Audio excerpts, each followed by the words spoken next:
So I'll tell you, in my family, I'm the failure.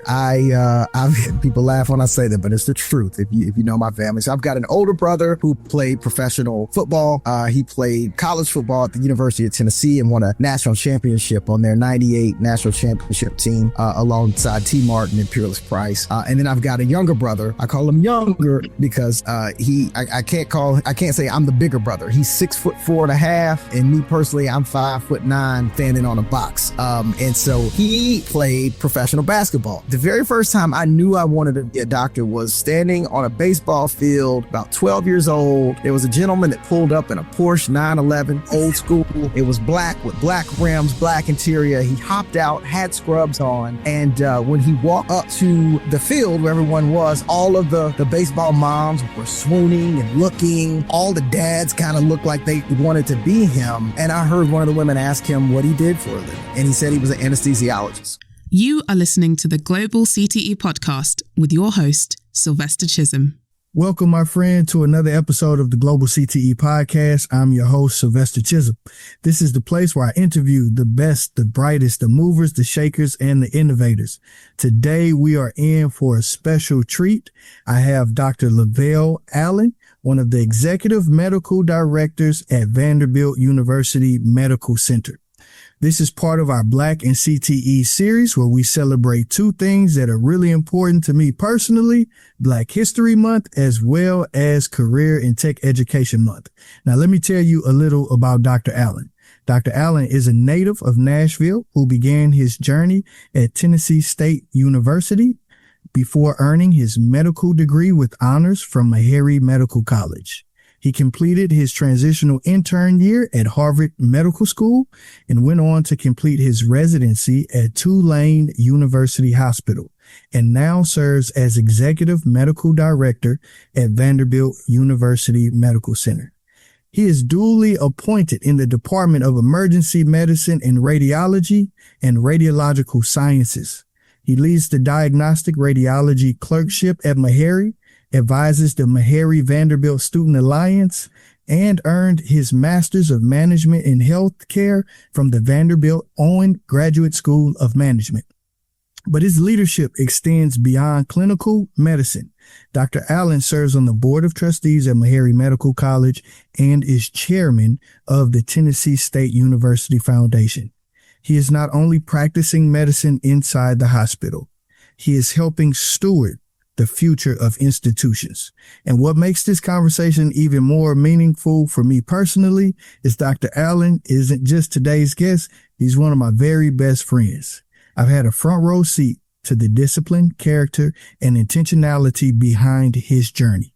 Today, we'll talk about leadership, governance, healthcare, and what it really takes to build impact across systems. Dr. Allen, welcome to the Global CTE podcast. This is awesome, Sylvester. I'm happy to finally be here. I've been nudging you like, hey, wait a minute. What about me? No. But I will say that of all the introductions that I've ever had, Sylvester, that was one of them. Yeah. Hey, I gotta mess with you. That's cool.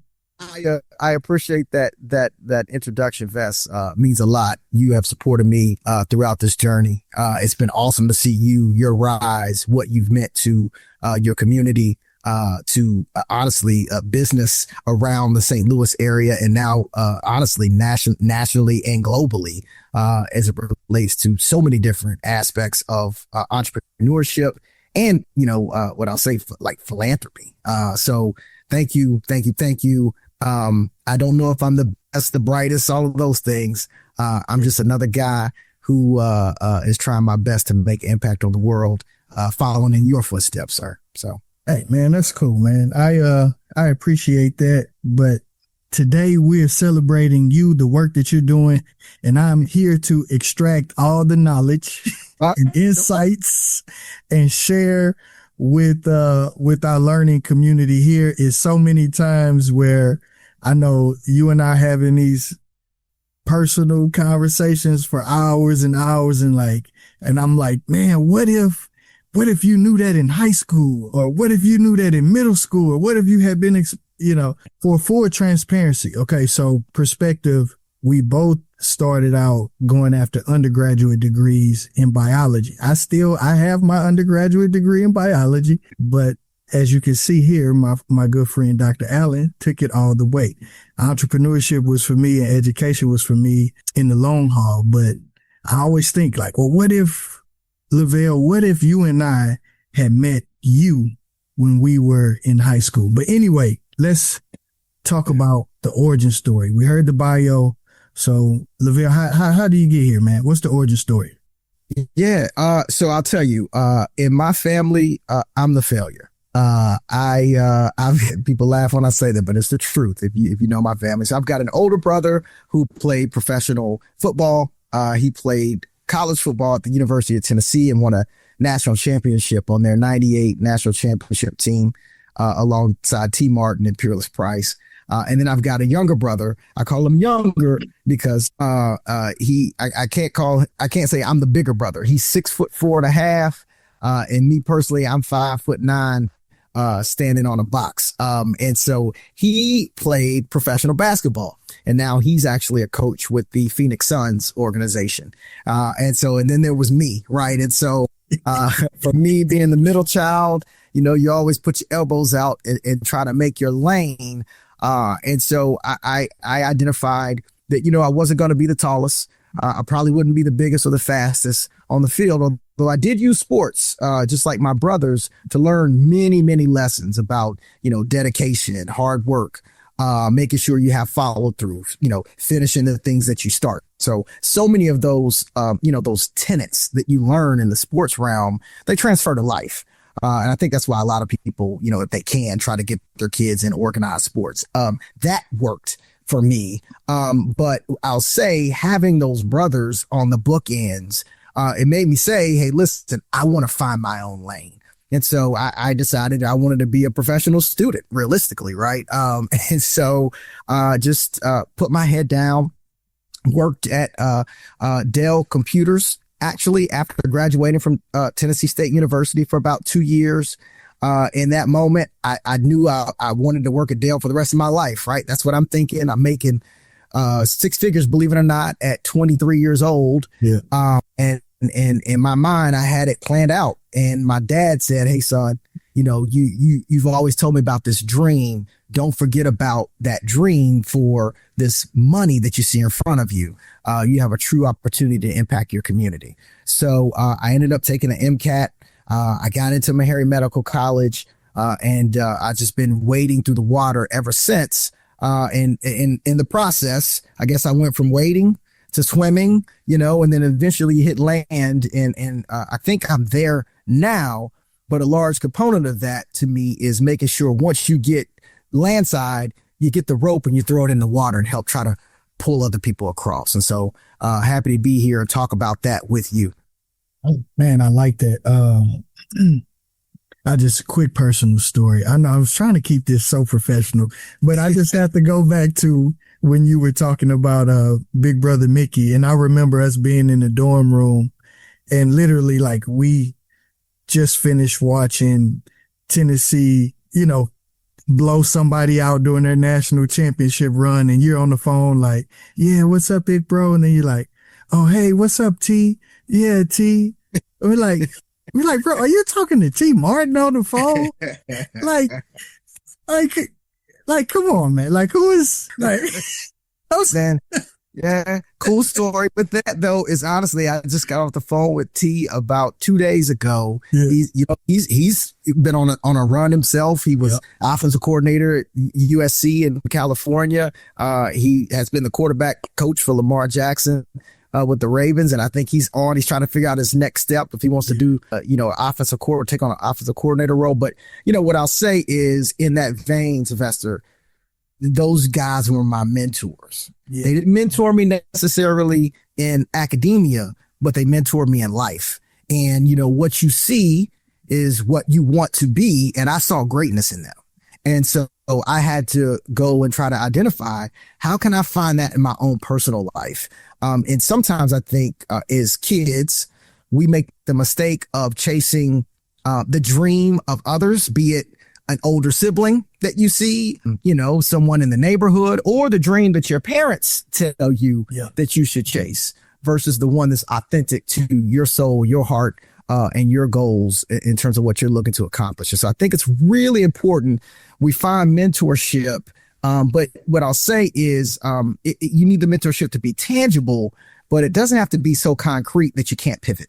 Just a thought. But no, we talk a lot. We talk a lot about that on the podcast, about that, the power of the pivot and the importance of the exposure. And it's like when we have the exposure early for youth, then they can find themselves in the work or say, you know what, this is not me.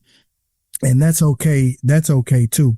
And I really appreciate that sports angle of saying, like, when you're that close to Big Brother and seeing him and his friends achieve greatness, it is inspiring to say, like, how can I go out here and do something similar? When did you know that you wanted to be a physician? Well, I'll tell you, and I just keep coming back to it because it's right behind you. What you see, you want to be. So, I had a godfather who was a physician. No one in my family was a physician.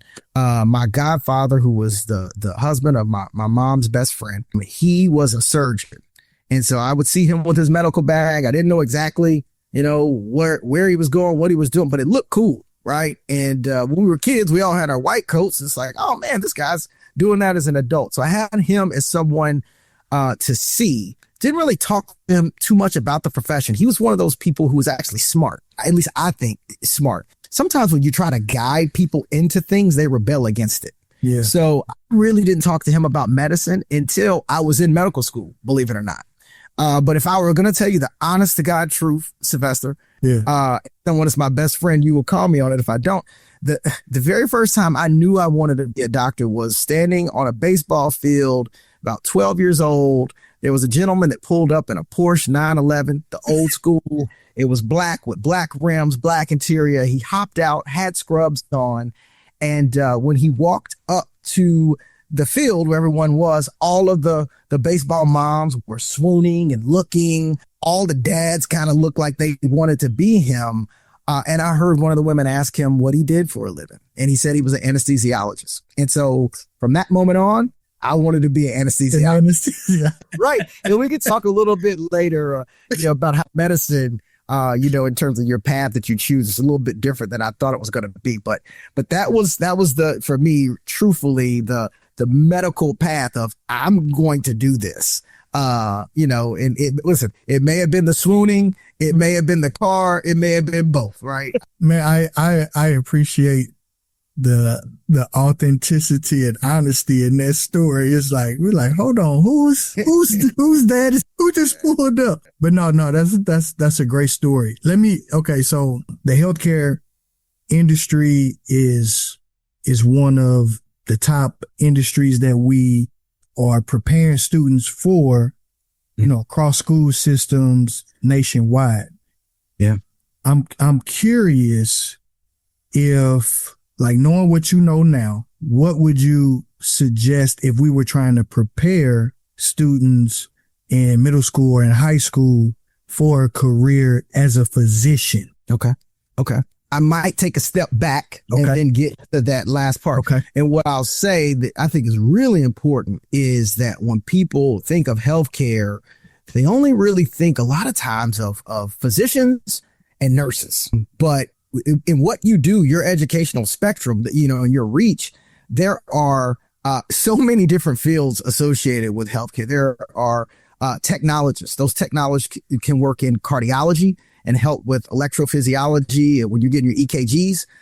There are technologists that work within surgery, and they help assist. They're the first assist to surgeons that are doing open heart transplant surgery. You're right there in the room. There are technologists that have to get the images in my field, radiology.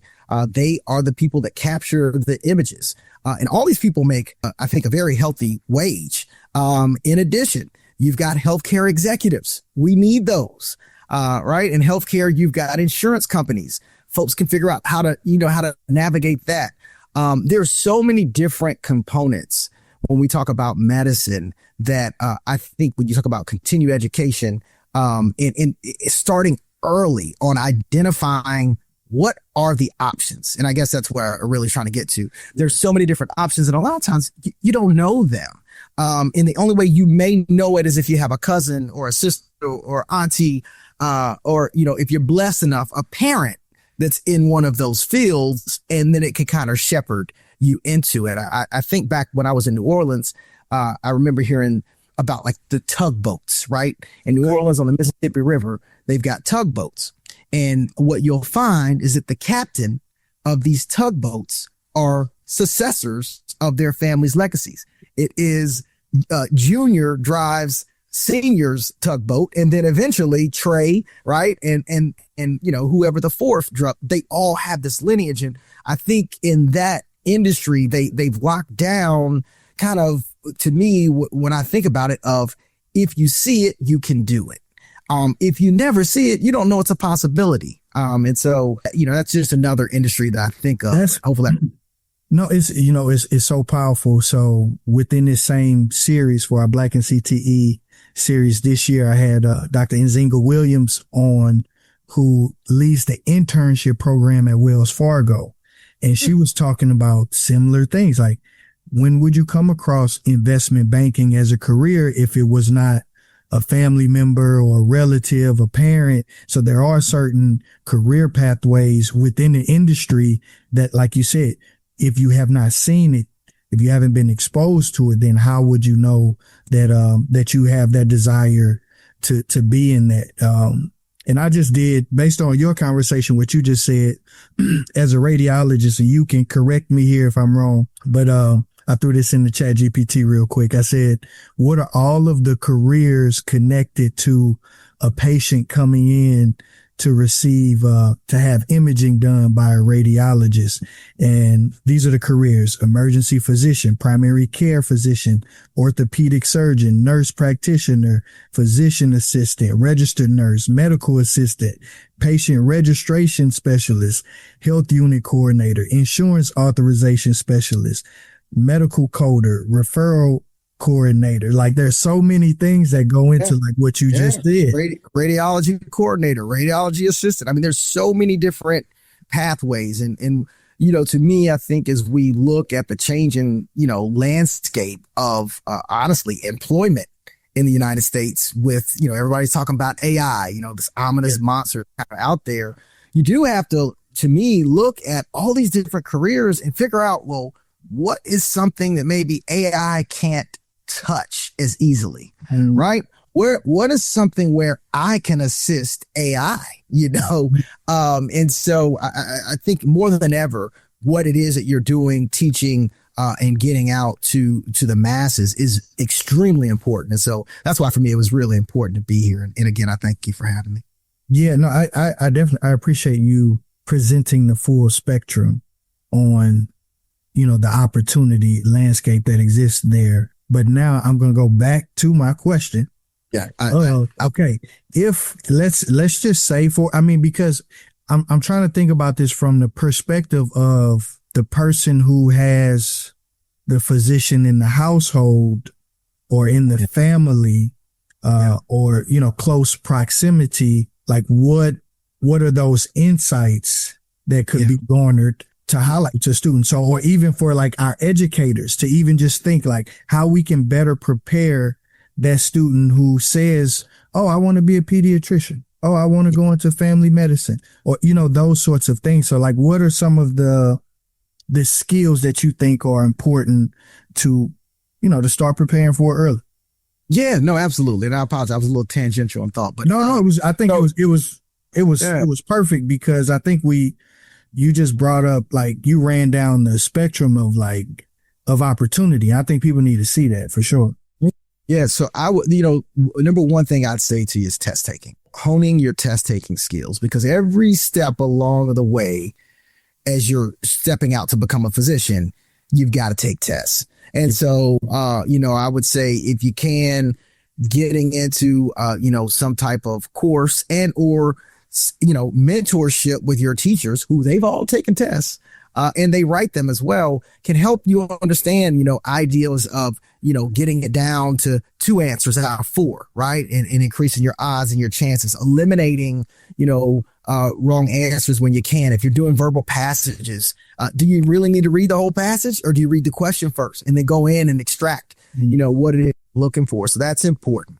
I certainly would say, the sciences, you've got to make sure you apply yourself when you're in middle school.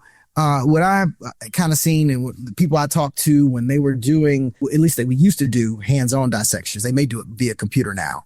But the people who were really excited to do some of those, those dissections with pigs and frogs, those folks tend to, do a little bit better because it just the mindset, it interests them and they want to know, how does this work, right? How's this God creation work? And what I also say to you, people that are good, believe it or not, early on with like kind of machinery and cars, they also do really, really well because it's the same thing, right? You're figuring out, how do all of these pieces, the heart, the spleen, the liver, the brain, how do all these pieces function to make this entity work, right? How does the motor work with the gas and the gas injector and the alternator?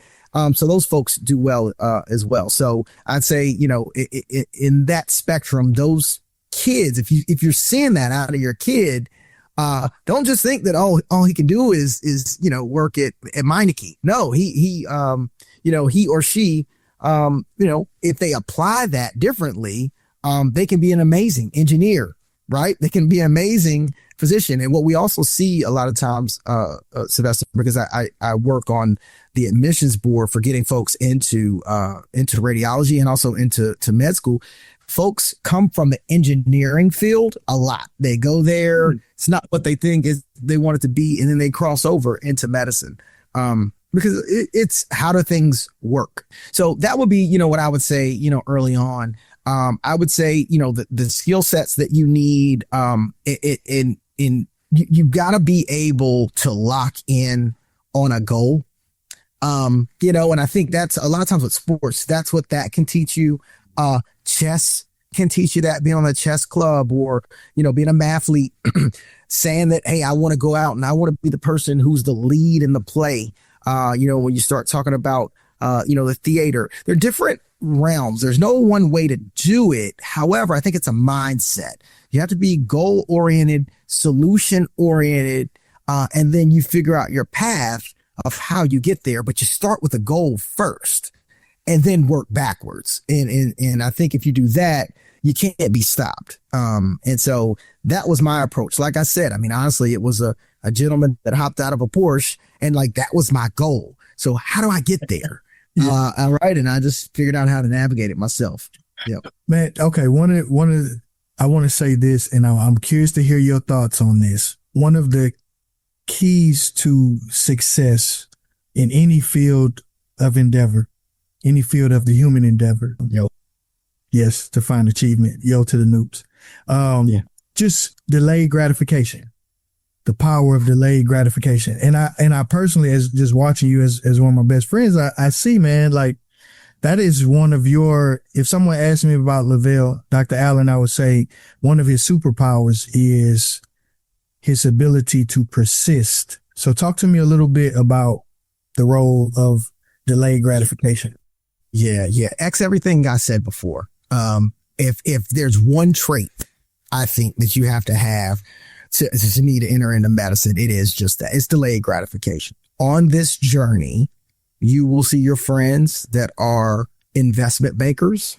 They're going to offshoot at 24, go to New York, grind from 24 to 27. About 28, they're in planes and taking trips. You've got to look at that and say in due time, right? You've got folks that, they offload and they're teachers, right? And they're amazing teachers. And they go out, they've got their steady income. They buy their first house with their FHA loan, and they're set up. And you got to look at that and say, keep going. Right? You've got friends that play ball, right? And they're really balling out of control, at least for me, right? And you've got brothers that do that. Again, keep your head down. And there's a famous picture of Michael Phelps and Ryan Lochte. They were swimming in the Olympics. And Phelps, he's incredible. But Ryan Lochte was an amazing swimmer as well. But in the picture, you see Ryan Lochte, he's looking into Phelps' lane. And Phelps, talked about the picture one time and said, that's how I knew I had him, right? Because if you're looking in someone else's lane, it means you're not moving forward at the same pace that you could be. And I think that is a huge distraction for people. And so being comfortable with knowing I've got this goal out here, but it's going to take me maybe a little bit longer to get to my goal than most. But once I get there, I may also be more comfortable than most. Right. And so, with that delayed comfortability, I'd say you have to be comfortable living in uncomfortability. Right. Becoming a physician is not easy. When you're in college, everyone's telling you how difficult it is to get into med school. Right. That's what you hear all the time.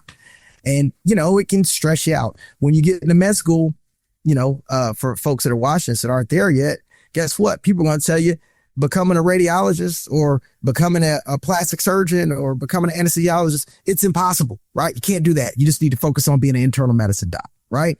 And you just have to listen to that and be okay being uncomfortable because this is my goal and I'm going to go get it.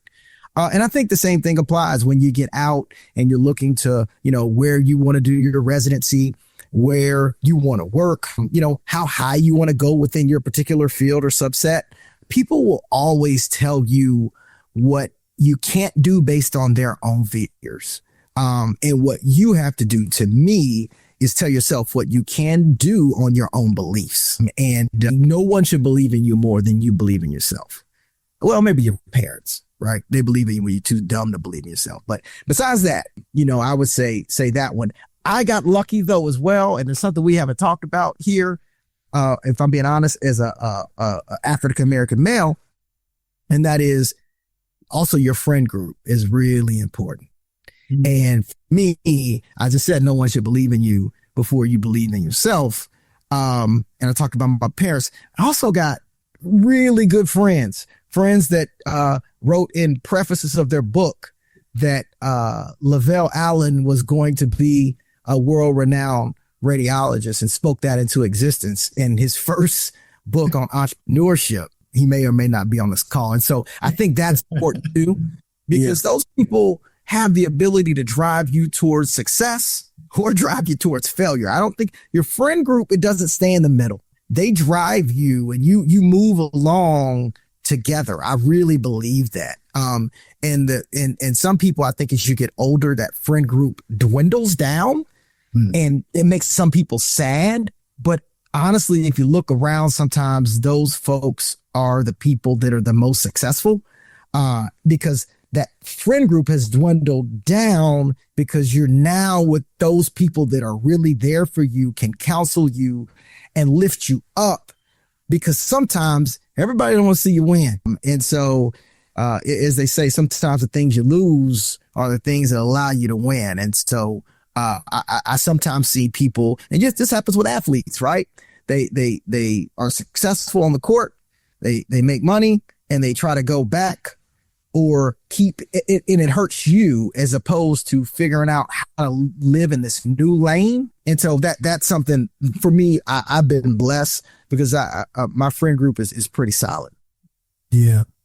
Yeah. No, that's wow. What a great answer, man. And I don't think anyone's ever talked about their friend group on the podcast, but it's so real though, man. When you break that down like that, is that we push each other. I know I can say that about you and me. Like when you have a win, it's like, oh man, Vail's the new chairman of the Tennessee State University Foundation. Like, man, go. Like I'm like, it's inspiring, like you said, versus what the alternative could be of someone like, oh, he thinks he's all that now, and it's like, no, that's pulling someone down versus saying like, no, I see you, I see who you are, who you are supposed to be. And that's a powerful thing to have people around you. And I say the same thing for you, man. Like you're always pushing and encouraging me on my journey. Yep. Yeah. And we talk so much in private about that power of going back to the answer, that power of delayed gratification of like, man, the people that are around us that stick with something for a long period of time is better and better. They consistency every year, year over year. And they find themselves in a place of greater happiness, of greater joy, of greater career success, of interesting opportunities and things coming their way almost naturally by being in that flow state of like, I'm going to be consistent and show up every single day and try to be better. Something I'm curious. Go ahead. You have something? No, I was just going to say, and I think one more thing to say, because I don't know, your audience base, who's watching this, but I do think it's important to say this, is that you and I didn't grow up in Jack and Jill. You and I, our parents weren't in the Boulay or the Lynx, right? Yeah. I think it's important to say that, because sometimes folks say, well, it was, it might be easier. It was really easy. And you see certain friend groups and you think that, because as we were talking, I thought to myself, one of my really good friends, Rayshawn Ray, is a world-renowned sociologist, Dr. PhD from Indiana. Which at some point you should, I hope you get him on the show. Ray, you're listening. I know you're listening, Ray. So we'll see you soon. Yeah. But Rayshawn, product of a single parent household. Yeah. Same here. Yeah. Correct. Tyra, in which I saw the episode with your mom, which is phenomenal. Mama Chisholm, I love you, baby. And, I thought it was phenomenal, but Tyrone Colin, first generation engineer, Eric Davis, first generation physician, you first generation entrepreneur. It's so in my mind, I think it's really important to say it's not where you start, it's where you finish. Yeah. And so I don't want someone to see this and think that, oh man, it was easy for these guys, or they always were up. No, we were exactly where you are, and you can do it, but it's going to require that consistency and a belief in delayed gratification that it's ultimately worth it in the end. Yeah, no, that's powerful. A lot of the listeners, Dr. Allen, are administrators, folks from the state Department of Education, career tech education directors, maybe some healthcare educators within their school system, and this goes from K-12 on up to colleges, to four-year colleges, to community colleges, as well. So I do think what you're sending is a real powerful message of trying to share that with their students, with the students that they work with, or even really, honestly, we're really talking even at a leadership level of like career pathway for anyone who's listening, the ability to persist and make the next right move for you. Which I want to talk about a little, the business of medicine. You went on to earn your master of management in healthcare from Vanderbilt, business school. Talk to me about like, what's that look like? Some of the business pathways in healthcare and things like that. Yeah. So, for me, I had a really great mentor, I have a really great mentor, in a gentleman by the name of Reed Omer, the chairman of the radiology department at Vanderbilt. And someone who not just mentored me, but sponsored me. And so for your folks that, you just aforementioned, I think that's really important. You mentoring your students, but also sponsoring your students. Which for me, mentoring is saying the great things about this person or helping this person when they're in the room with you. Sponsoring to me is people that do it when people aren't in the room.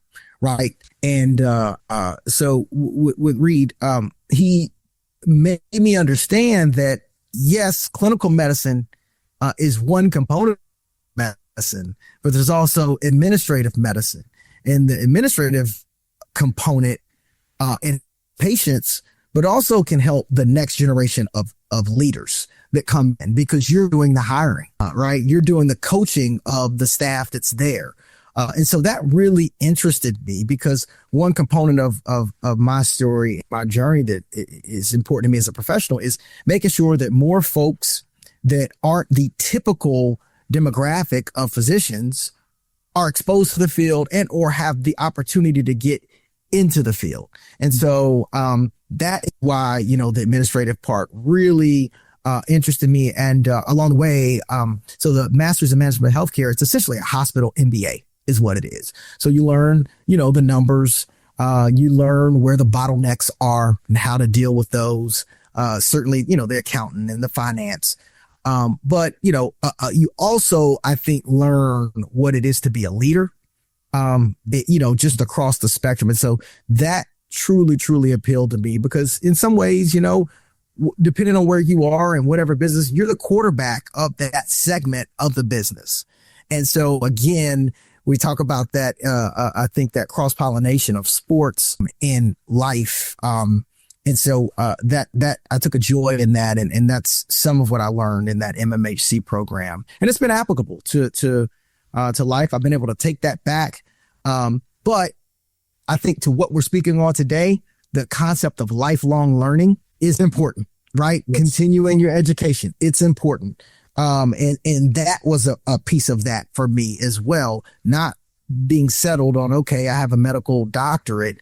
No, there's still more I can learn. And I think we all can do that, whether you're a 8th grade middle school student or, you're a PhD that's functioning out in the world. Well, guess what? There's still things you can learn. And hopefully it's interesting because now I think some people are learning stuff through podcasts. So that's yeah. So yeah, no. Really, it's because it's like a much softer entry point. You'll be surprised, man. Like I already know after this episode, I'm going to receive emails and texts and DMs about like, oh, that what he said, or we shared this in our meeting at work, or, we shared that part, that clip in our professional development about this or that. So you're 100% right.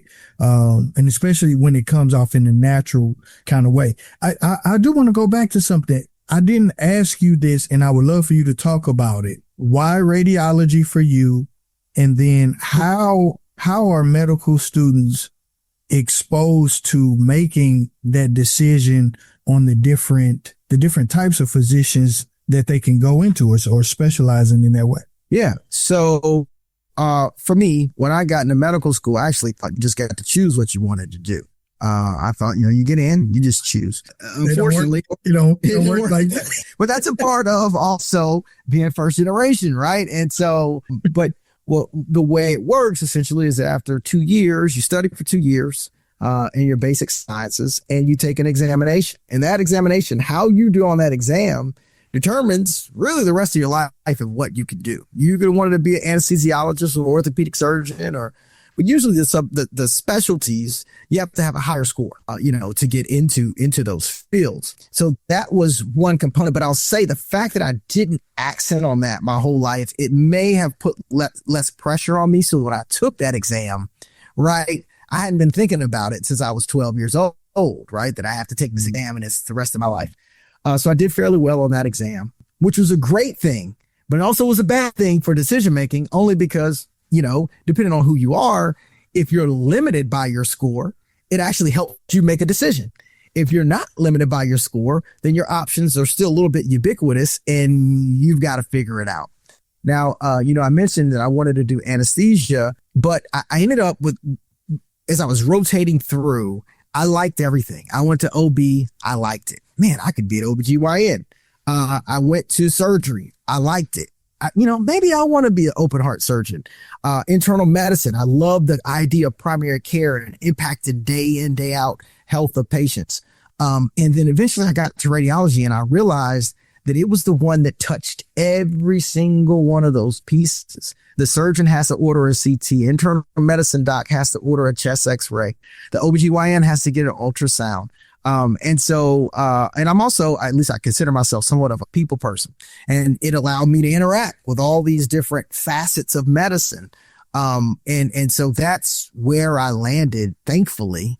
I also will say to you, there's a component of radiology that is inherently tethered to technology. You're working off of a PACS system, a computer. I look at a screen all day. Really, my setup, which is the best way you've seen it, it's almost like a stock market setup. And you look at images, and you put together these you take these images, you put together the puzzle of, the patient. There's always a patient on the other side of that. Always, make sure I tell my medical students that. But then you come up with what the answer is. And so for me, I liken it to playing a video game, believe it or not. Right. I'm sitting there and I'm in and out and, kind of like Tom Cruise in Minority Report. And ultimately you try to get to a solution. And so, ultimately for me, it has worked. I have really, really enjoyed it.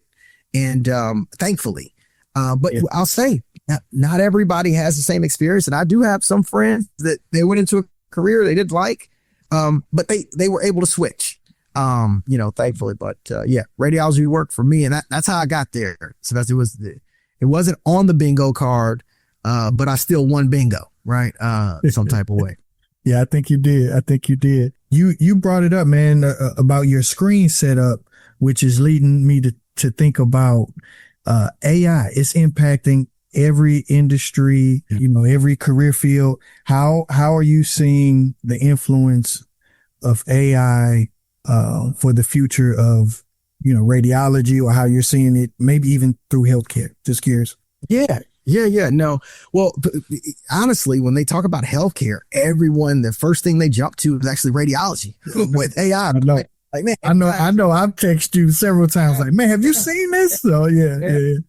But what I'll say is in 2000 and I guess it would have been 14. No, I apologize. In 2010, when I was trying to make my decision, at that point in time, I'd heard, AI is coming. It's going to take over radiology. Radiology won't be in here anymore. When I was finishing my residency, AI is taking over radiology. It won't be here anymore. I don't think that's the case. What I will say is along the way, I've seen AI introduced in different iterations of it. And what I see occurring is that AI will act as a supplement to the clinician and help make that individual more efficient. When you think about driving like the Waymo cars, realistically, it's a great option, right? But why doesn't everyone hop in? Well, because you still want a human touch. It's just our nature.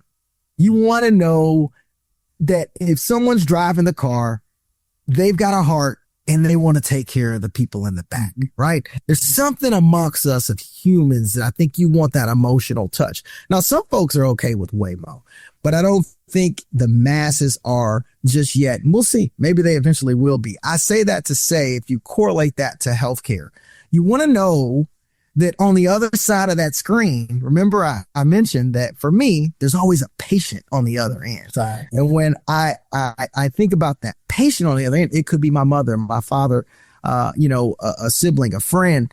And so therefore, I am going to go through and check it that one additional time, that one additional run through. There's something to be said for that. I think people appreciate that. And even if a human makes a mistake, I think if a machine makes that same mistake, the weighted impact, it's different in how it's viewed. And so I think that to me will limit the exponential growth of AI, but there's no stopping, AI. You have to figure out how can I incorporate this into what I do and have it make me better as opposed to fighting against it. Because I think that's how you end up being a dinosaur. Yeah. And dinosaur.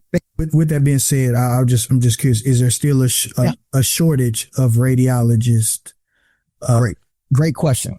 Yes. The answer to that is yes. So, when individuals say, radiology is going to be over in a couple, well, we've got a 30,000 FTE shortage of radiologists across the country.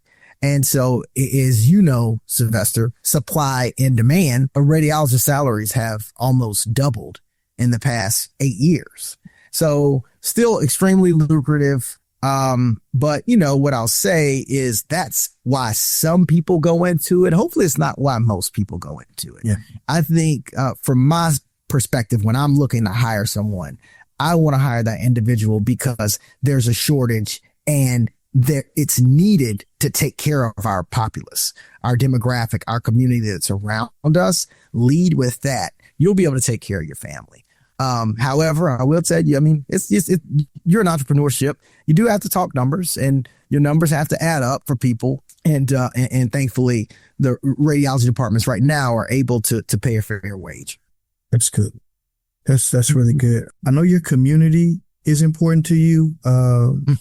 You take your civic responsibility very important as you serve on the board of the Meharry Medical College. You shared a stat with me once that in terms of minorities in the role of physicians, was it African Americans or Latinos? It's like maybe 3 to 4%, and it doesn't necessarily represent the population that we have. So can you talk to me a little about that? And then the bigger question is, how do we attract more, African Americans, more Black doctors, more Latino doctors into the profession? Just curious. Your thoughts? No, I think what I'll say is, at the turn of the century, Black physicians, represented approximately 6 to 7% of all physicians in America. There were at that point in time, there were about 10 African American medical schools. And then there was something that was put out called the Wexner Report, which I'll let, I'm sure some of your folks like reading. They should read about Wexner. He put out a report. He was commissioned to do so by the AMA, which, as we have found out later, there were some racist undertones associated with that. And the report itself led to the closing of all but 4 of those African American medical schools. I tell you the story to say to you that the percentage of African American physicians in America was higher in 1905 than it is now. Wow. And so it's a alarming stat to me. I'll also tell you though, when you talk about intentionality, you mentioned that word earlier. I'll also tell you that at that point in time, about 5 to 7% of physicians were women in 1905. Now, women represent approximately 49 to 50% of physicians in America. And, when I share that stat, people say, well, wait a minute, why all the progress and how did that happen? Believe it or not, that happened based on the civil rights movement. Okay. The civil rights movement resulted in the inability to discriminate against women. The Wexner Report also discriminated against women when it came out in 1910. And so, but by 1970, it was stated that you can no longer discriminate against people based on, gender, religion, creed, race. And so therefore, if you think about the world's population, it's made up of what? 50.4% women versus men. So as we've extrapolated that out, if I'm being honest with you, the women that are applying for medical school, they come from the same families as the men. And so it's a little bit easier to correct, or it's been easier to correct that, I think. But somewhere along the line, that same charge for African American physicians, it hasn't had the same full-throated, I guess, endorsement or acceptance. We started making some progress. But what I'll say to you is, I think we'll get there. I think we have to be intentional, Sylvester, about how we approach it. I think we first have to, as with anything, identify that there's a problem, admit that there's a problem. If 13% of the population is African American, and 18% is Hispanic, then that means we should have about 30% of America's physicians that are African American or Hispanic. Unfortunately, it's about 8% right now. Mm-hmm. So we've got some ground to make up. And just for perspective, that does, when you all think about like patient care, that does matter when patients come in and see someone that's a woman that looks like, or. Yeah, no, it makes it in different things, right? Patient adherence. Yeah. Right. Adherence to, recommendations. It's different when it comes from someone that looks like you, albeit a woman or race. In addition, African Americans, the way a rash presents is different on an African American. Mm-hmm. Something that is red on a Caucasian patient may be purple on an African American patient. Well, if you are experienced and that is what you've grown up within, you recognize that. significantly different. And certainly health processes impact different communities in different ways. When you think about the Jewish community, inflammatory bowel disease may be more impactful on them as opposed to an African American community. Heart disease, diabetes is more impactful. And you see these trends all throughout, which is why it's really great, I think, even as you're studying in medical school, if you're studying in a diverse group, diverse population, well, then you can teach each other some of these things. And so, I think we have to be intentional about solving, the problem first, identifying that there is a problem. And I'll say that if we have made great strides in medicine as it relates to, I think, closing that gender gap, I think, now we need to make sure that demographic gap in representation, we do the same. It's good, man. I know you are, a bright spot as we celebrate, historically Black colleges and universities. And one of those is the great Tennessee State University, which, you are alumni of, and currently you are the chairman of the Tennessee State University Foundation. Can you talk to me about, what's that role look like, or even the role of the foundation as it tries to support educating students at Tennessee State University? Yeah, I certainly appreciate you asking that question. So, for me, I think, we have these seasons of life, right? Depending on how you view it, the winter, it's cold, and you're trying to figure your way through, how am I going to get there? And I'd say that was us in college, Sylvester, when we're eating ramen noodles, and then eventually you get Papa John's, right?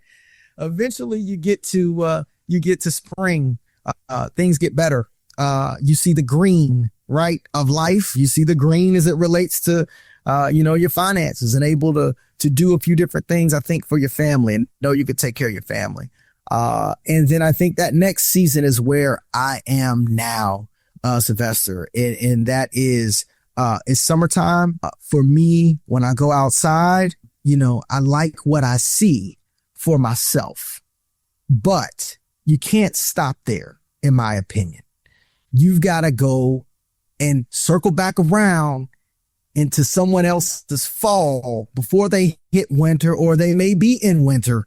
And you've got to figure out, how can you thaw out some of the cold that's there for them and shine your light on them, right, as they're going through that journey where it's not as cold, and it helps it where it's a light winter. And so that is a part of being on the Meharry Board of Trustees. I'm able to find people that look like me and you. You asked me that question. Find people that look like me and you and help them, whether it be through finances, whether it be through resources, or really just a word of encouragement. Similarly, with Tennessee State University, I've been blessed enough to participate on the TSU Foundation Board, which this is the endowment wing.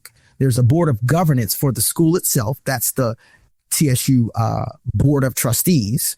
But I'm on the foundation board, which actually manages the endowment of Tennessee State University. And that endowment right now is at $130 million. And so being a steward of those funds and making sure that those funds are used appropriately for scholarships, for summer programs, for, operations when appropriate for the institution. For me, it's a great honor to assist my other, board of directors to figure out what direction we want to go in. How many kids can we squeeze out from the interest we earned this year? How many kids can we squeeze out where we lessen their financial burden? And I was one of those kids at one point in time. And so for me, that give back is always important. Again, if you can be the sunlight in someone's winter day, be that. And so that is why that work is important to me. In addition, certainly the philanthropic, associations, being able to get back up my time and resources. And I think, often people give back their resources or they give back their time. But I think, folks that look like me in spaces, they need both. They need both from people that have come out on that other side. They need the time and resources. So I'm just trying to be a representation, Sylvester, of what, I say is needed. I got to do it. So. No, I think is very important. And I really wanted to ask you that, because to shine that bright light on what it looks like when an education institution provides and delivers on the promise of educating a student like yourself at a Tennessee State. What happens when that student goes out into the workforce and becomes successful and still has the heart to come back and serve and be a contributing member in such a way. So salute to you, man, on that. I know I have one more question before I ask my final question. You talked about your big brother, and I know family is important to you. Mr. Chase Allen, man, little bro. Okay. I want to talk about little bro for a second. What's something that you've learned or that inspires you, from your younger brother? I really appreciate that question, actually, because, so many people ask me about my older brother, and I'm certainly proud of him. But from my younger brother, I have learned that carving out your own path and doing it your own way, ultimately, when you garner that success, there's a different respect and aura that you generate as it relates to your self-belief. I don't mean to sound too philosophical, but my younger brother, me and my older brother went to private school. My younger brother wanted to go to public school. Me and my older brother both went to college in the South. My younger brother went to college in the Northeast in Boston. And my younger brother, again, we played football. He played basketball. He didn't do things differently just to do it in a rebellious spirit. He did it intentionally because he was being true to who he was. Mm-hmm. And he was able to figure that out, I think, a little bit earlier than I was in terms of that lesson. And he's never wavered from that belief in that I can make decisions, and sometimes I'll make mistakes, but they're my decisions that I live behind, and I can go and succeed behind. And so really what I'm saying is he's fearless. Yeah. My younger brother is fearless. And so for me, as his older brother, seeing how he has moved and operated, it allows me to say, you know what, I need to be fearless too. And some of that, when you're already finished with your MD and you say to yourself, man, I got to go back to school. I don't even know that I remember how to learn anymore. Mm-hmm. Truthfully, in that moment, I thought about my younger brother and I said to myself, you got to be fearless and go after what you want in the way you want to go after it. And so that's an attribute that you can't teach, but you can learn. But again, what you see is what you want to be. And in that instance, my younger brother taught me how to not have fear in chasing greatness. Yeah, absolutely. I love how you just described that, and that fearlessness. You can see it all over him. I had the pleasure of spending some time with him when we went to the Phoenix Suns game, and definitely thank you to him for the hospitality, him and the entire organization. But you're right. His aura projects that fearlessness, that I'm on the right path. And he shows up in such an authentic way as he honors that calling that's on his life. So that's a good one. Thank you for sharing that. I know that's going to hit somebody. They need some fearlessness. On the last question, I ask this to everyone. Dr. Allen, curious your perspective. What is your vision for the future of career and technical education? That's a really good question. I'll tell you, as I hear it, I'm thinking broadly, but I want to talk to you maybe a little bit more individually. Okay. For me, I'd say within medicine, we've got to figure out how we introduce all kids, at earlier ages to medicine and pursuing being physicians. There's, we mentioned the radiology shortage. There's a physician shortage right now. And I think it's because, honestly, one, we got the baby boomers. So it's a bigger population of people. And then two, I think things are moving so fast, and, you've got iPads and cell phones and TikTok, and everything happens in 5 minutes, right? And at that point, your bandwidth goes to something else. 5 minutes.